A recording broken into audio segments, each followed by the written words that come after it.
청취자님들, 지금 창밖으로 비가 막 엄청나게 쏟아진다고 한번 상상해 보시죠.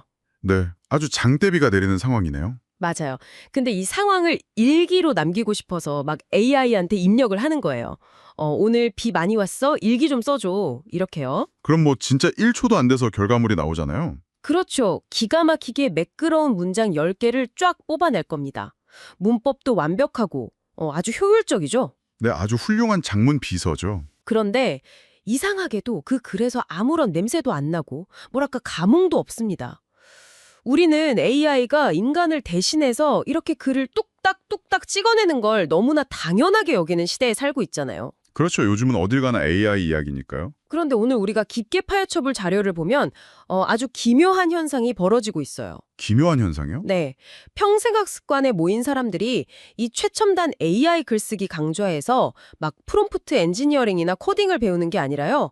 아주 아날로그적인 인간의 그 감정, 감각, 비유 이런 걸 붙잡고 씨름하고 있다는 겁니다. 아, 최첨단 기술을 배우러 와서 가장 인간적인 본성을 꺼내놓고 있는 셈이네요. 그러니까요. 보통 AI 글쓰기라고 하면 방대한 데이터를 어떻게 논리적으로 요약할 것인가, 혹은 이메일을 어떻게 격식 있게 쓸 것인가, 이런 실용성에 초점을 맞추잖아요. 맞아요. 효율성이 최고죠, 보통은. 그런데 이 현장 기록을 보면요, 첫 번째 섹션부터 정보의 나열이 아니라 감정과 표현을 정조준하고 있습니다. 다 써주는 시대에 왜 굳이 내 감정과 표현력이 그 어느 때보다 중요해졌는지 그 진짜 이유를 파헤쳐보는 게 오늘 우리의 미션입니다. 아주 흥미로운 미션이네요. 자, 그럼 이 내용을 한번 짐을 풀어 파헤쳐볼까요? 좋습니다. 아까 비 오는 날씨 이야기로 시작하셨는데 마침 이 자료에도 똑같은 상황이 예시로 등장합니다. 오, 그런가요? 네, 팩트를 어떻게 스토리로 바꾸는지 보여주는 아주 명확한 사례인데요. 단순히 오늘 비가 많이 왔다라고 쓰면 이건 그야말로 기상청의 건조한 데이터입니다. 그쵸, 그냥 정보죠. 외부의 물리적 현상을 그냥 정보로 전달한 거죠. 맞아요. 그런데 여기에 감성을 한 방울 딱 떨어뜨리면 문장이 이렇게 바뀝니다. 창문을 두드리는 빗소리가 하루 종일 마음을 적셨다. 어떠세요? 느낌이 확 달라지죠? 확연히 다르네요. 정서가 담겨 있어요. 여기서 한 발 더 나아가서 약간 영화적 표현을 쓰면요. 회색 하늘이 도시 전체를 천천히 지워내고 있었다가 됩니다. 와, 시각적이네요. 네, 무슨 누아르 영화 오프닝 시퀀스를 보는 것 같은 그런 시각적인 공간감이 막 생겨요. 물리적인 비라는 팩트는 전혀 변하지 않았습니다. 하지만 문장이 담고 있는 시선이 그 외부의 날씨에서 비를 바라보는 인간의 내면으로 이동을 한 거죠. 아, 시선의 이동이요? 네, 자료에서 가장 강조하는 부분이 바로 AI와의 협업을 통한 표현인데 이 문장이 정말 압권입니다. 어떤 문장이죠? 오늘의 비는 단순한 날씨가 아니라 멈춰서서 자신을 돌아보라는 하늘의 메모 같았다. 와, 하늘의 메모 같았다라. 진짜 좋네요. 그쵸. 강의실에서 이 문장을 화면에 딱 띄었을 때 교육생들 사이에서 막 엄청난 탄성이 터져 나왔다고 기록되어 있더라고요. 왜냐하면 이건 단순히 문장을 막 예쁘게 꾸민 게 아니니까요. 네, 차원이 다른 이야기죠. AI는 흩어져 있는 날씨 데이터를 빠르게 긁어 모아서 정리할 수는 있지만 그 비를 맞으면서 잠시 멈춰서서 내 삶을 돌아봐야겠구나. 이렇게 의미를 부여하는 건 불가능하잖아요. 맞습니다. 기계는 피곤함을 느끼지도 않고 자기 삶을 반성하지도 않으니까요. 이 부분에서 정말 매력적인 것은요. 네네. 결국 정보의 의미를 결속시키는 것은 온전히 인간의 몫이라는 뜻입니다. 자료에 등장하는 그 부산에 대한 묘사도 같은 맥락을 공유하고 있거든요. 아, 부산이요. 네, 부산은 항만도시다라는 문장. 이거 완벽한 팩트죠. AI한테 부산을 설명해달라고 하면 가장 먼저 뱉어낼 법한 정보용 텍스트입니다. 네, 아주 전형적인 백과사전식 요약이네요. 그런데 이것이 수많은 사람의 떠남과 돌아옴이 쌓인 거대한 파도 같은 도시다라는 스토리로 변환이 됩니다. 와, 저는 이 과정을 보면서요. 그 요리에 비유하고 싶더라고요. 요리요? 어떻게 연결이 되나요? 정보가 단순한 식재료라면 표현력은 사람의 입맛을 확 돋우는 양념과 같달까요? 마치 아주 흐릿하고 거친 2D 스케치를 AI라는 도구를 활용해서 입체적이고 질감이 막 살아있는 3D로 렌더링하는 작업 같았어요. 3D 렌더링, 아주 좋은 비유네요. 뼈대가 되는 나의 스케치, 즉 수많은 사람이 오가는 항구의 역동성이라는 핵심 아이디어를 내가 던져주면 AI가 거기에 거대한 파도라는 빛과 그림자를 입혀서 해상도를 확 높여주는 거죠. 아주 적절한 시각적 접근입니다. 이렇게 해상도가 높아진 문장은 단순히 보기 좋은 것을 넘어서 사람의 감정과 행동을 직접적으로 움직입니다. 행동까지요? 그럼요. 부산은 항만 도시다라는 글을 읽고 부산행 기차표를 예매하는 사람은 드물 거 아니에요? 아, 그쵸. 그냥 그렇구나 하겠죠. 하지만 떠남과 돌아옴이 쌓인 거대한 파도 같은 도시라는 문장을 읽으면 누군가는 자신의 옛 이별을 떠올리고 누군가는 무작정 그 파도를 보러 떠나고 싶어집니다. 팩트 전달을 넘어 타인의 내면의 파동을 일으키는 것, 그것이 바로 표현력의 진짜 가치죠. 아, 타인의 내면의 파동을 일으킨다. 외부의 팩트, 그러니까 비나 도시 같은 것에 색깔을 입히는 과정을 살펴봤는데요. 이 마법이 정말 소름 돋게 진가를 발휘하는 순간은 따로 있습니다. 오, 따로 있나요? 바로 외부가 아니라 우리 안에 아주 깊고 사적인 감정, 때로는 나 자신도 말로 다 설명하지 못하는 약간 뭉툭한 감정을 건드릴 때예요. 지극히 개인적인 경험의 영역으로 넘어가는 거군요. 맞습니다. 자료의 다음 섹션을 보면요. AI를 단순한 교정 도구가 아니라 인간의 짓눌린 감정을 되살려내는 문장 확장기로 묘사하고 있어요. 문장 확장기요? 네, 퇴직자들의 사례가 아주 강렬한데요. 어떤 교육생이 이렇게 썼습니다. 나는 퇴직 후 외로웠다. 그 자체로 아주 솔직한 문장이네요. 그쵸. 그런데 30년 가까이 일터를 오가던 사람이 하루아침에 소속을 잃었을 때 느끼는 그 복잡다단하고 거대한 상실감을 외롭다라는 세 글자 단어 하나로 통치기에는 공간이 너무 좁잖아요. 맞습니다. 감정의 디테일이 너무 많이 생략되어 있죠. 그래서 이 퇴직 후의 헛헛함이라는 핵심 경험을 쥐어주고 AI와 함께 문장을 확장시켰습니다. 그랬더니 이런 결과물이 나왔어요. 어떻게 나왔나요? 퇴직 후의 시간은 자유가 아니라 텅 빈 운동장 같았다. 매일 아침 출근하지 않아도 된다는 해방감보다 나를 필요로 하는 곳이 사라졌다는 침묵이 더 크게 들렸다. 와, 와, 저는 여기서 침묵이 크게 들렸다는 그 공감각적 표현에 완전히 압도당했습니다. 정말 대단하네요. 단순히 글을 잘 썼다를 넘어서요. 진짜 그 텅 빈 거실에 덩그러니 앉아있는 사람의 숨소리까지 들리는 것 같지 않나요? 네, 이 문장이 평생학습관의 시니어 학습자들에게 왜 그렇게 뼈저리게 와닿았는지 그 이유가 명확하네요. 인간은 종종 자신이 느끼는 감정의 크기만큼 언어를 구사하지 못할 때 아주 큰 답답함을 느낍니다. 아, 언어의 한계군요. 마음속에는 거대한 태풍이 불고 있는데 그걸 표현할 단어가 빈약해서 그냥 슬프다, 외롭다 이렇게 축소해버리는 거죠. 이 사례는 AI가 인간의 감정을 대신 느껴준 것이 아니에요. 네네. 인간이 언어의 한계 때문에 뭉뚱그려 놓았던 감정을 원래의 취기대로 다시 펼쳐 보여준 겁니다. 아, 원래 크기대로 어머니에 대한 그리움을 다룬 사례도 똑같은 원리로 작동하더라고요. 그저 어머니가 보고 싶다라고 썼던 투박한 한 줄이 이렇게 확장됩니다. 어떻게 되나요? 어느 날은 냉장고 반찬 냄새 속에서, 어느 날은 시장 골목의 된장 냄새 속에서 이미 오래전 떠난 어머니가 다시 걸어 나온다. 아, 뭉클하네요 정말. 이 문장이 화면에 띄어졌을 때 교육생들이 막 조용히 눈물을 훔쳤다고 해요. 근데 잠깐만요. 여기서 짚고 넘어가야 할 아주 중요한 의문이 하나 생깁니다. 네, 어떤 의문이죠? 만약 AI가 내 짧고 투박한 한 문장을 이렇게 막 소설처럼 화려하고 감성적으로 부풀려준다면요. 그건 더 이상 내 진짜 감정이 아니지 않나요? 가짜 감정이 아니라는 말씀이시군요. 네, 내가 쓴 게 아니라 방대한 데이터를 딥러닝한 기계가 통계적으로 가장 그럴듯하게 조합해낸 가짜 감정에 불과한 것 아닐까. 내 슬픔이 아니라 기계가 지어낸 문장에 사람들이 우는 거라면 그 글이 가져야 할 가장 중요한 덕목인 진정성이 심각하게 훼손되는 것 같은데요. 겉보기엔 충분히 그런 의심이 들 수 있습니다. 이것을 더 큰 관점과 연결해 보면요. 인간의 감정을 기계가 아웃소싱하는 것처럼 보이니까요. 그렇죠. 하지만 문장의 생성 구조를 한꺼풀만 벗겨보면 이야기가 다릅니다. AI가 허공에서 갑자기 된장 냄새나 텅 빈 운동장이라는 구체적인 이미지를 창조해낸 것이 아닙니다. 그럼 그 디테일들이 다 어디서 온 거죠? 바로 그 글을 쓰는 사람의 초기 프롬프트, 즉 인간의 파편화된 진심에서 출발한 겁니다. 아, 시작점이 다르군요. 누군가가 AI한테 그냥 좀 슬프게 써줘 라고 입력한 게 아니에요. 나 어제 냉장고 문을 열었는데 엄마가 옛날에 해준 반찬 냄새가 훅 나서 너무 울컥했어. 혹은 퇴직하고 낮에 집에 있는데 주변이 너무 고요해서 무섭더라.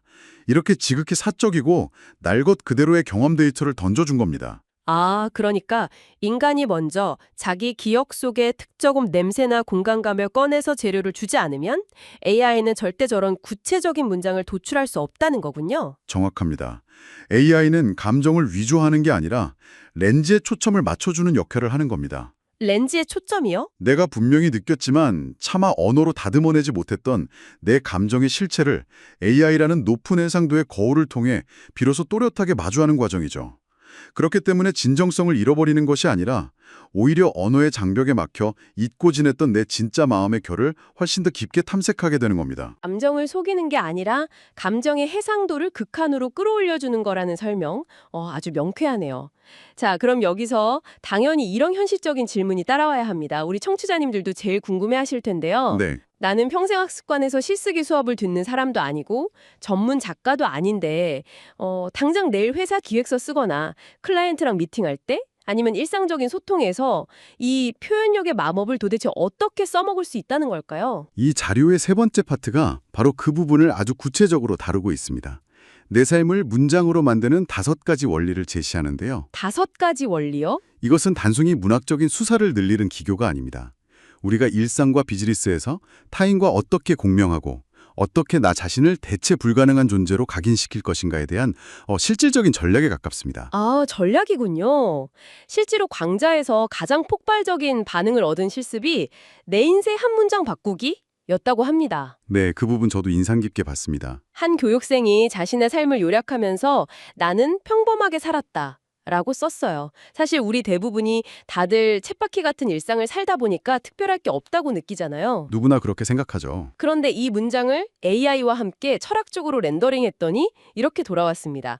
나는 특별하진 않았지만 누군가를 하루를 조용히 지켜주는 삶을 살아왔다. 와, 굉장히 묵직한 힘이 있는 문장이네요. 그쵸? 평범하다는 단어는 자칫 지루하거나 가치 없는 것으로 들리기 쉽지만 그것을 누군가의 하루를 지켜주는 조용한 헌신으로 프레이밍을 완전히 바꿨습니다. 자기 삶에 대한 태도 자체가 달라지는 경험이죠. 취업준비생이나 이직을 준비하는 분들에게도 아주 강력한 무기가 될 수 있습니다. 자기소개서 쓸 때 말이죠. 맞아요. 자기소개서에 맨날 저는 성실한 사람입니다. 라고 쓰잖아요. 너무 뻔해서 읽고 싶지도 않죠. 그런데 이걸 저는 화려하진 않지만 오래 불이 꺼지지 않는 사람입니다. 라거나 저는 빠른 사람보다 끝까지 가는 사람이 되려고 노력해왔습니다. 라고 바꾼다고 생각해 보세요. 면접관이 눈을 번쩍 뜨겠네요. 중장년층 교육생들이 왜 이 삶의 문장화 작업에 깊이 공감했는지 알 수 있습니다. 내가 버텨온 시간의 무게가 비로소 합당한 언어를 읽고 세상에 나오는 거니까요. 그렇다면 그 합당한 언어를 어떻게 입힐 것인가? 자료에 명시된 5가지 핵심 원리를 하나씩 뜯어보면 우리가 AI에게 어떤 지시를 내려야 하는지 그 비밀이 풀립니다. 좋아요. 첫 번째 원리가 감각 넣기입니다. 아까 된장 냄새나 빗소리 같은 예시가 여기 해당되겠죠. 그런데 생각해보면 단순히 슬프다, 그립다 같은 형용사보다 이런 후각이나 청각적 묘사가 왜 사람 마음을 훨씬 더 강하게 때리는 걸까요? 뇌과학적으로 접근하면 이해가 빠릅니다.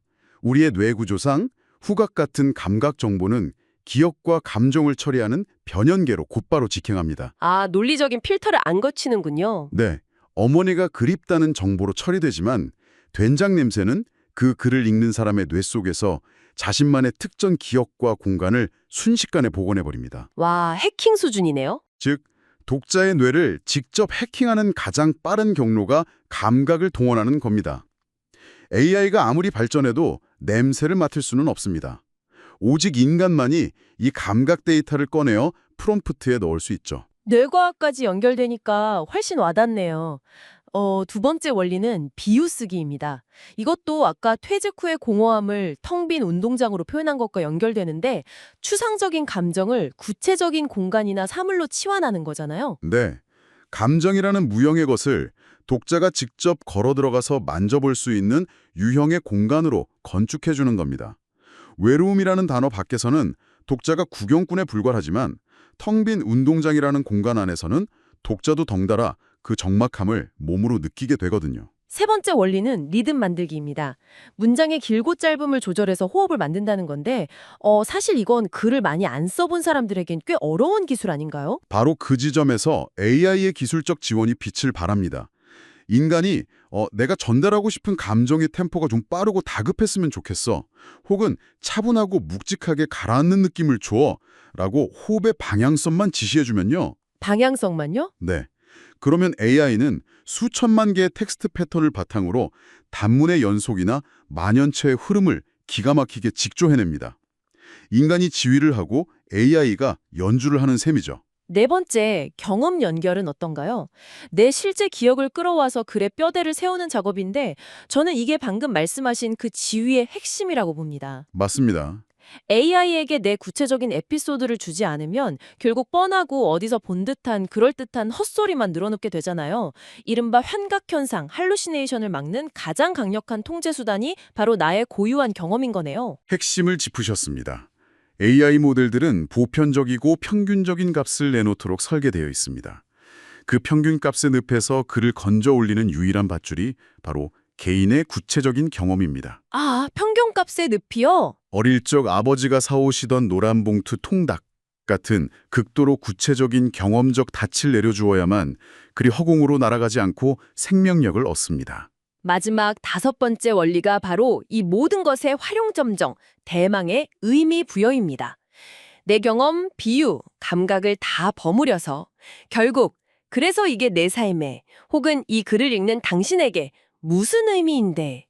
라는 철학적 결론을 내리는 거죠. 아까 비 오는 날의 하늘의 메모처럼요. 이 5가지 원리들의 교집합을 가만히 들여다보시죠. 이 원리들의 핵심 재료는 감각, 경험, 기억, 그리고 철학입니다. 전부 인간만의 것이네요. 모두 AI가 절대 스스로 만들어낼 수 없는, 오직 땀 흘리고 눈물 흘리며 살아가는 유한한 인간만이 조달할 수 있는 자원들입니다. AI가 문장의 구조를 잡고 단어를 추천할 수는 있어도 그 글의 심장을 뛰게 하는 펌프질은 이 5가지 원리를 바탕으로 한 인간의 고유성에서 나옵니다. 와, 5가지 원리를 다 뜯어보고 나니까 자료의 마지막 결론이 유독 깊게 마음에 박힙니다. 원문을 그대로 읽어볼게요. AI는 문장을 만들어주고 정보를 쓴다. 그러나 사람의 삶을 울리는 표현과 글의 온도와 결은 결국 인간이 넣는 것이다. 정말 명문이네요. 청취자 여러분, 우리가 앞으로 맞이할 세상은 단순히 AI를 능수능란하게 다뤄서 문서를 1초 만에 100장씩 찍어내는 효율성의 괴물들이 지배하는 곳이 아닐지도 모릅니다. 오히려 기술이 보편화될수록 타인의 마음을 훔치고 끝까지 살아남는 사람은 AI와 함께 자신의 삶과 경험을 가장 깊고 섬세하게 표현해내는 사람일 것입니다. 이 시점에서 중요한 질문이 하나 떠오르는데요. 네, 어떤 질문인가요? 만약 우리가 우리의 가장 은밀한 감정, 사소한 감각, 잊히지 않는 기억의 파편들을 완벽한 5가지 원리로 조립해서 AI에게 전달하게 된다면 기계에게서 기가 막힌 문학적 렌더링을 끌어내는 그 프롬프트 자체를 언젠가는 하나의 새로운 문학 장르나 예술 작품으로 대우해야 하는 날이 오지 않을까요? 기계에게 던지는 명령어 자체가 예술이 된다고요? 와... 그렇습니다. 과거에는 붓으로 물감을 칠하는 게 예술이었다면 미래에는 나의 복잡한 내면과 감정을 어떻게 설계하고 해체하여 기계라는 거울 앞에 세울 것인가, 즉 인간의 마음을 언어로 코딩하는 작업 자체가 가장 위대한 창작 활동이 될지도 모릅니다. 인간의 마음을 코딩한다? 우리의 감정을 어떻게 가장 나답게 기계에 입력할 것인가, 이것이 앞으로 여러분이 치열하게 고민해 볼 만한 숙제입니다. 프롬프트가 시가 되고 예술이 되는 시대라. 처음 대화를 시작할 때만 해도 AI 글쓰기를 그저 차갑고 빠르기만 한 기계적인 공장이라고 생각했는데 이 자료를 깊이 파헤치고 나니까 역설적으로 가슴이 뜨거워집니다. 저도 마찬가지입니다. AI라는 차갑고 논리적인 거울이 생겼기 때문에 그 앞에선 인간의 따뜻함과 고유한 경험이 얼마나 위대하고 대체 불가능한 것인지 더 선명하게 보게 되었네요. 맞습니다. 청취자 여러분, 오늘 하루 여러분은 어떤 감각을 느끼고 어떤 경험을 하셨나요? 퇴근길에 뺨을 스치는 바람의 온도, 점심시간에 마신 커피의 쌉싸름한 향기, 혹은 아주 사소하게 스쳐 지나간 찰나의 감정들. 오늘은 그 작고 평범한 일상의 조각들을 그냥 흘려보내지 말고 한번 꽉 붙잡아 보시는 건 어떨까요? 그것들이 훗날 여러분의 삶을 가장 아름답고 입체적으로 렌더링해줄 최고의 프롬프트 재료가 될 테니까요. 늘 지적